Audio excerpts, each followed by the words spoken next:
Ini kita mengadakan rutin ya teman-teman, tahu kita rutin mengadakan ini juga collecting dari permintaan teman-teman sekalian akan beberapa pertanyaan.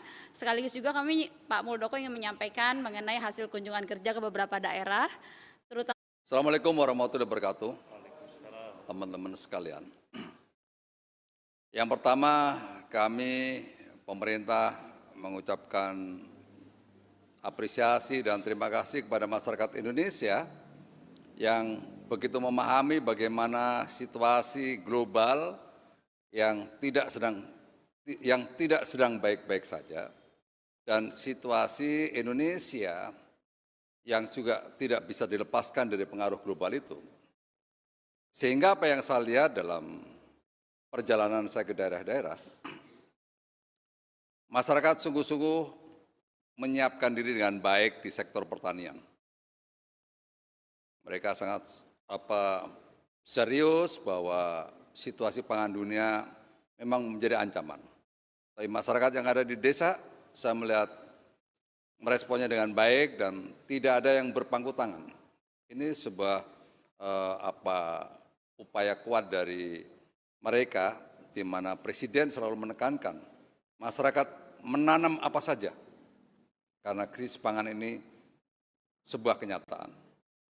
Berikutnya dari sisi kenaikan energi, kenaikan BBM, masyarakat juga bisa menerima dengan baik.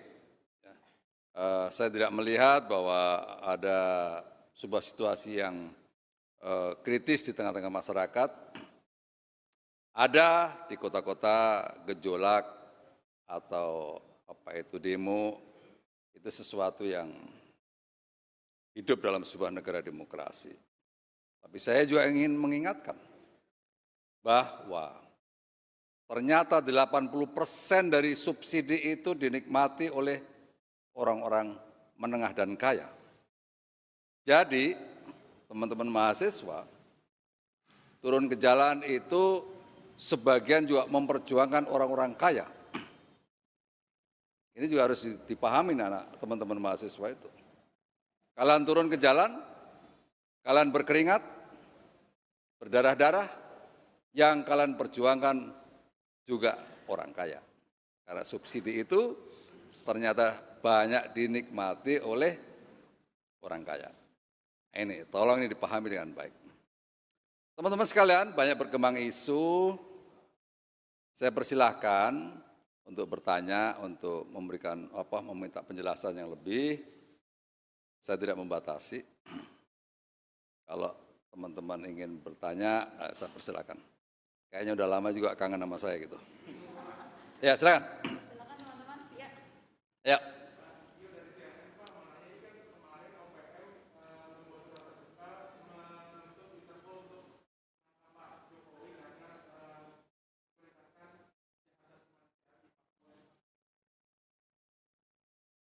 Oke. Tentang TPN. TPNPB adalah organisasi kriminal yang berulang kali mengaku bertanggung jawab atas berbagai kasus pembunuhan. Dan yang terakhir, ya, pada tahun 2021 sampai dengan 2022 itu termasuk pembantaian 10 warga sipil.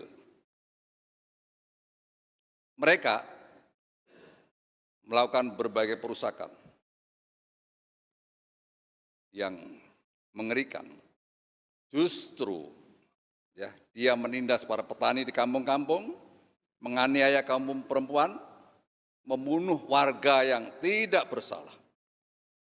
Justru bagi kami, pemerintah, TPNB lah yang harus kita tangkap dan kita adili. Negara harus mengambil langkah tegas untuk menghadapi situasi yang membawa tidak stabil sebuah negara. Ini kondisi TPNB yang kita hadapi saat ini. Yang kedua, saya paham TPNB itu dengan semakin membaiknya kondisi masyarakat, mereka kehilangan pengaruh. Mereka merasa kehilangan pengaruh. Sehingga sasarannya justru masyarakat sipil yang tidak bersalah itu menjadi target pembunuhan. Yang ketiga, dia membakar gedung-gedung sekolahan, puskesmas. Agar apa? Agar masyarakatnya tetap tertinggal dan bisa dipengaruhi oleh mereka. Apakah kelompok seperti ini, kriminal ini, kita diamkan? Justru kami akan menangkap mereka. Itu poinnya.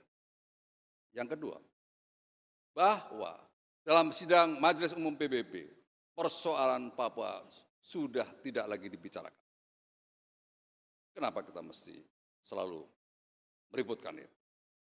Satu dua orang, silakan. Kami akan siap menghadapi. Itu teman-teman sekalian. Kita negara harus tegas menghadapi situasi itu. Oke, yang lain? Ya.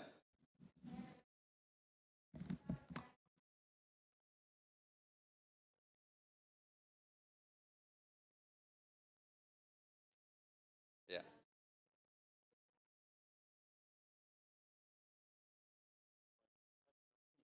Yang kedua tadi nggak jelas ya.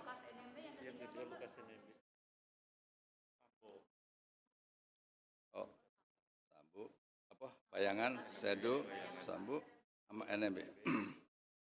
Ya. Begini teman-teman sekalian, saya tidak mengomentari sebuah kebijakan internal yang diambil oleh menteri.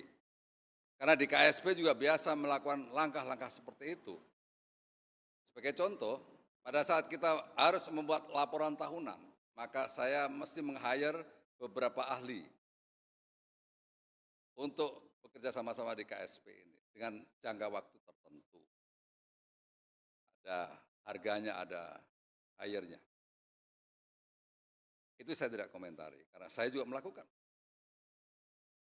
Kenapa itu dilakukan? Karena saya melihat ada sebuah kapasitas ekstra yang perlu diberikan kepada orang lain.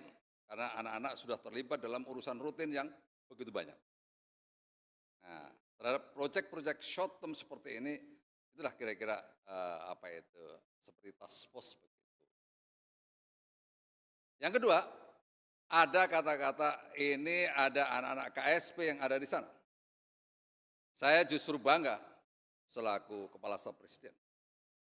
Ini menunjukkan bahwa saya berhasil mendidik mereka menjadi orang-orang yang top. Menjadi orang-orang yang bisa mempengaruhi lingkungan itu. Dan di sini saya menciptakan mereka untuk itu. Buktinya apa? Banyak dari KSP yang saat ini berada di berbagai kementerian, BUMN, dan lembaga. Banyak. Ya. Ada di Dikbud, ada di Pertamina, ada di PLN. PLN itu cukup banyak juga itu. Mulai dari dirutnya sampai dengan ada yang di bawahnya, lapis berikutnya. Berikutnya, mereka ini lebih mungkin cocok disebut alumni KSP begitu. Karena memang teman-teman sekalian, anak-anak ini bekerja di sini sangat luar biasa, bekerja keras, sudah terbiasa menghadapi berbagai dimensi persoalan, bukan satu dimensi. Perintah saya di sini, walaupun dia berada di Deputi 1, saya menginginkan mereka untuk memahami bagaimana persoalan yang ada di deputi-deputi yang lain. Sehingga memang mereka memiliki pengkayaan pribadi yang cukup baik untuk bisa bekerja di sektor lain. Itu. Jadi kalau saya boleh merespon, saya justru bangga anak-anak alumni KSP bisa berkiprah di sektor lain. Berikutnya untuk Sambo. Saya pikir semuanya sudah tahu bahwa persoalan ini sebentar lagi akan dipersidangkan. Kita tunggu saja proses hukumnya.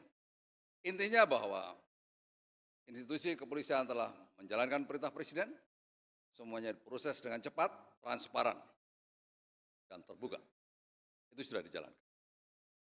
Yang ketiga, masalah Lukas NMB. Ya, saya mungkin bisa lebih keras lagi berbicara. Ini persoalannya hukum murni, nggak ada persoalan politik. Maka siapapun harus mempertanggungjawabkan di depan hukum. Nggak ada perkecualian. Gitu. Kalau mereka dalam perlindungan masyarakat yang apa dalam pengaruhnya Lukas NMB, apa perlu TNI dikerahkan untuk itu? Kalau diperlukan ya apa boleh buat. Begitu. Intinya apa? Intinya bahwa negara ini, pemerintah ini, Presiden Jokowi, Pak Jokowi telah menggelontorkan luar biasa keuangan untuk Papua. Untuk apa? Untuk kesejahteraan. Agar apa? Agar segera terjadi pemerataan dan keadilan di sana. Jangan justru kebijakan afirmatif itu diselewengkan untuk kepentingan pribadi. Kita tunggu saja proses hukum. Saya tidak berhak mengadili, tidak. Tapi intinya adalah siapapun harus mempertanggungjawabkan di depan hukum. Saya tidak melangkai praduga tak bersalah. Itu urusan penegak hukum. KPK harus bekerja lebih keras lagi untuk mengambil langkah-langkah atau proses hukum. Itu teman-teman sekalian. Ya. Ya. Ya.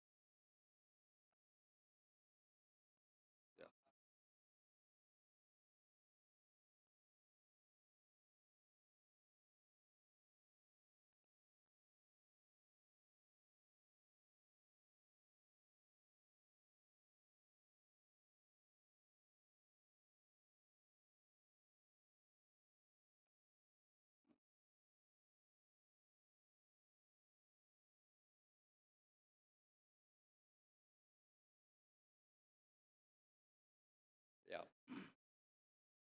Prajurit TNI disiapkan, dibentuk itu untuk perang, bukan untuk baris berbaris, bukan untuk protokol. Jadi ketinggian itu bisa disesuaikan. Suatu saat saya bersama dengan prajurit atau perwira dari Perancis waktu saya di United Nations Military Observation waktu itu di Irak Kuwait. Teman saya dari Perancis itu pendek. Kok bisa lu jadi pendek begini jadi prajurit? Muldoko, kamu ngerti nggak? Kalau kita perang, kita harus melewati lorong-lorong kecil. Orang-orang seperti saya inilah yang bisa melewati. Maknanya apa? Prajurit itu dibentuk untuk bertempur. Bukan sekedar untuk protokoler atau baris berbaris. Sehingga persoalan tinggi badan dan seterusnya itu disesuaikan. Kalau kita lagi gizinya bagus, masyarakat Indonesia sudah mulai tinggi-tinggi ya mungkin menyesuaikan. Jadi jangan itu menjadi persoalan. Ya. Saya pernah berdiskusi cukup keras waktu dengan Pak Jos almarhum dan Pak Letnan Jenderal Suryo. Beliau menginginkan prajurit 165, saya tidak setuju. Berdebat kita. Bahasa saya tadi saya keluarkan. Itu. Jadi teman-teman sekalian, perdebatan di lingkungan perwira TNI itu biasa. Karena setiap kita sekolah itu di ruangan sekolah itu berdebat kita. Berdebat betul-betul berdebat. Kalau perlu itu meja itu digebrak-gebrak, biasa itu. Di dalam lingkungan kami di prajurit, cuman kan nggak kelihatan. Nah, jadi kalau ada perdebatan antar pimpinan itu hal yang wajar. Karena memang kita diajak berpikir seperti itu. Kita biasa berdiskusi untuk memecahkan persoalan. Bahkan saya sering berpikir yang tidak wajar. Kalau saya sekolah itu sering dipanggil berani tampil beda, Muldoko ini. Itu biasa dalam sebuah lingkungan kami di TNI. Jadi tolong jangan itu menjadi diskursus yang tidak pernah berhenti. Biasa aja lah. Ya. Oke. Tadi yang masalah itu tunggu aja, ntar lagi juga. Desember kan. Ya, oke. Yang lain. Oke.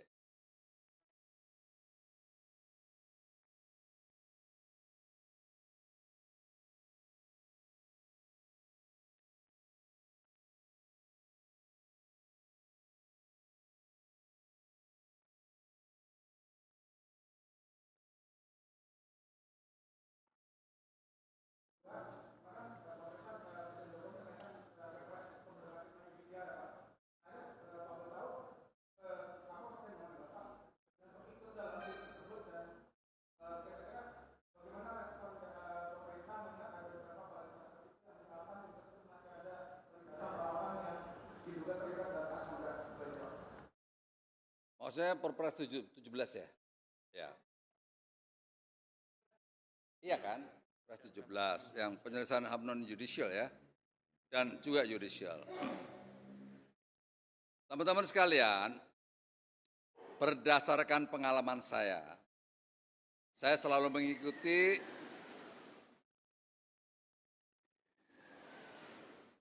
pada tahun 2018, Pak Presiden pernah menerima demo Kamisan. Dan di situ juga dihadirkan ada Jaksa Agung, ada waktu itu Kapolri, ada beberapa yang lain berbicara. Saya sendiri secara selaku Kepala Staf Presiden juga sering ketemu mereka, ya, diskusi di rumah saya. Saya ingin memahami, mendalami apa sih yang beliau-beliau itu inginkan.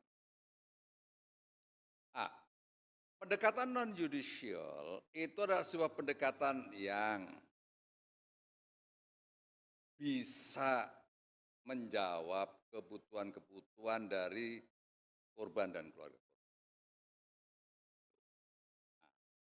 Sementara ini ada beberapa persoalan sosial yang perlu menjadi atensi pemerintah dan juga persoalan ekonomi bagi korban itu, keluarga. Ada persoalan kesehatan, ada persoalan pendidikan, ada persoalan perumahan, dan ada persoalan pengembalian nama baik. Itu kemarin kita bahas dengan Menko Polhukam, dengan Menteri Keuangan, dan berbagai kementerian terkait. Semuanya diarahkan bagaimana persoalan-persoalan yang sekian lama belum selesai itu bisa diselesaikan. Apakah persoalan judisialnya akan hilang? Enggak. Silahkan jalan terus. Tapi persoalan-persoalan non-judicial yang bisa diselesaikan dengan pendekatan kemanusiaan, negara harus hadir untuk itu. Dan disitulah kami hadir, pemerintah hadir. Ya. Berikutnya, saya juga beberapa kali ketemu tokoh-tokoh Papua, tokoh-tokoh intelektual Papua, akademisi, ya, budayawan, dan seterusnya. Membicarakan tentang berbagai pelanggaran HAM yang ada di Papua. Nah, ada sebuah kerangka yang menarik, ya, bahwa persoalan itu bisa diselesaikan dengan pendekatan budaya. Tuh, ini menarik ya. Para akademisi mengatakan seperti itu dan ini juga kemarin saya sampaikan dalam pertemuan dengan Menko Polhukam. Nah, ini teman-teman sekalian intinya bahwa ini persoalan harus ada solusinya dan negara hadir untuk mencari solusi yang terbaik dengan pendekatan kemanusiaan melalui perbaikan sosial ekonominya, pendidikannya, perumahannya dan seterusnya. Saat ini kami telah bekerja untuk mencari data, mengumpulkan data, agar semakin cepat diberesin. Itu kira-kira ya.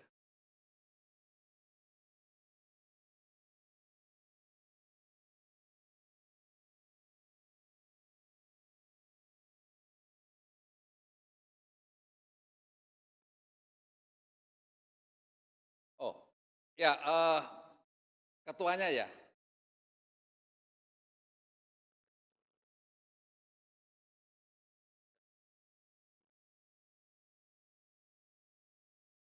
Oh ya, begini ya. Siapa yang ketuanya? Pak Makarim. Saya sedang menyiapkan untuk mengundang tim, ya. Nanti Pak Makarim CS akan kita ajak bicara. Karena saya juga cukup tahu banyak tentang itu. Nanti bersifat konsultatif untuk menyampaikan antara harapan korban dan keluarganya dengan apa yang harus dilakukan oleh pemerintah. Itu nanti juga bagian yang akan kami bicarakan dengan beliau. Kalau datanya, data-data itu yang memiliki nanti di Kejaksaan Agung juga ada data itu. Yang di kalau yang untuk judicial ada di Kejaksaan Agung kayaknya ya data-data itu. Tapi yang non judicial itu sementara ini data yang kami ambil dari LPSK ya, yang sudah disampaikan kepada Komnas HAM kurang lebih 5.000 orang. Nanti kita akan dalami siapa-siapanya itu. Terus kemarin Ibu Menteri Keuangan juga perlunya ada apa itu indikator yang lebih clear, ya apa untuk siapa yang harus mendapatkan itu harus ada persyaratan-persyaratannya seperti apa. Dan kemarin juga bagian dari saran yang diterima itu. Ya, oke, yang lain.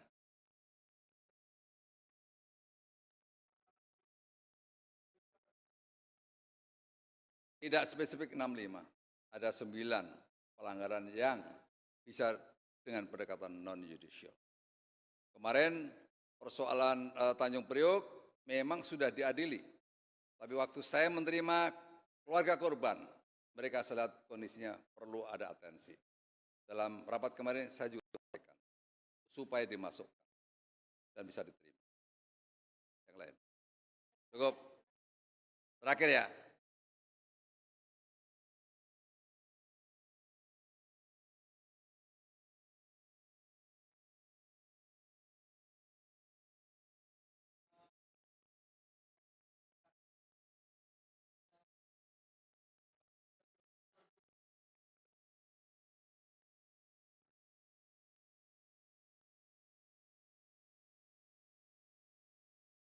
Ya, memang ini RUU apa itu ya kita banyak juga dapat masukan ya untuk itu segera bisa dibahas ya. Tapi ini mungkin lebih ditanyakan ke DPR nanti ya perkembangannya seperti apa. Tapi intinya ya teman-teman sekalian bahwa di dalam gugus tugas yang kami buat bersama atau satgas bersama kita melibatkan 4 CSO ya. Di antaranya juga dari masyarakat adat. Ya. Itu kita libatkan, KPA kita libatkan dan beberapa yang lain. Saya menginginkan bahwa kerja-kerja untuk reforma agraria itu bisa diselesaikan secara bersama-sama. Karena tidak cukup dari pemerintah, tapi dari masyarakat sipil, CSO itu sungguh memiliki kontribusi yang sangat besar. Buktinya apa? Buktinya dari berbagai apa itu critical point yang kami dapatkan, kami menerima 1.119 aduan, kita susun menjadi 137 sebagai prioritas, dan dari 137 itu sudah menghasilkan beberapa yang cukup banyak.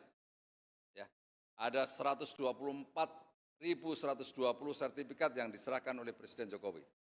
Dan waktu penyerahan itu Presiden Jokowi mengatakan, saya tidak ingin masyarakat hanya mendapatkan sertifikat dari hasil redistribusi, tapi saya ingin para menteri untuk memberikan perkuatan kepada mereka-mereka yang kurang berdaya. Nah, untuk itu, case kemarin di Buleleng kita lakukan. Oh, ada keterlibatan 5 menteri Berikutnya terakhir kemarin di Batu kita lakukan. Keterlibatan menteri ada 6 kementerian. Nah itu teman-teman ya, bahwa Presiden sangat-sangat serius dan concern bahwa masyarakat tidak cukup mendapatkan sertifikat, tetapi juga perlu diperkuat dari proyek atau program-program kementerian terkait. Cukup ya? Oke, terima kasih teman-teman sekalian.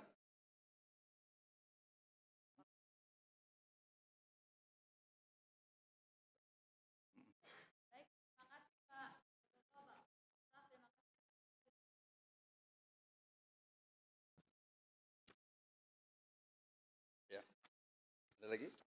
Nggak ada? Oke. Kalau data BLT mungkin perlu dipahami, data per 29 September 2022, kita sudah untuk BLT BBM ya, kita sudah mencapai 97,3%. Ya nanti periode kedua berikutnya kira-kira antara Desember atau Januari. Berikutnya untuk BSU, penyaluran BSU sudah mencapai 48,34%. Anggaran untuk BSU 9,60 triliun untuk 16 juta pekerja dengan gaji maksimum 3,5 juta. Jumlah bantuannya 600.000 per pekerja. Realisasi sampai dengan 16 September 2022 mencapai 2,62 triliun untuk 4,4 juta pekerja.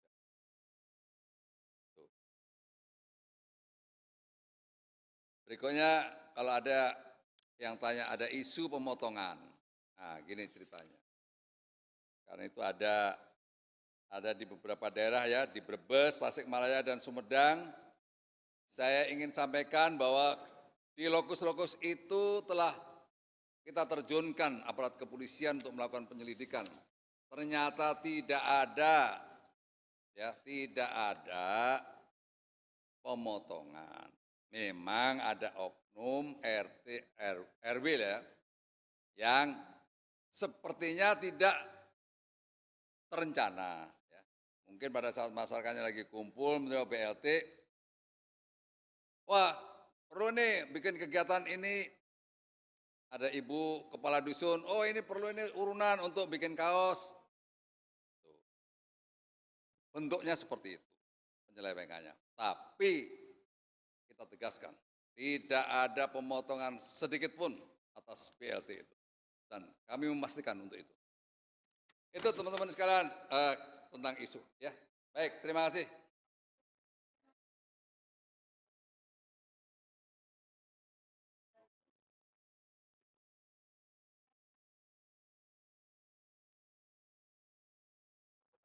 Jam 9 pagi.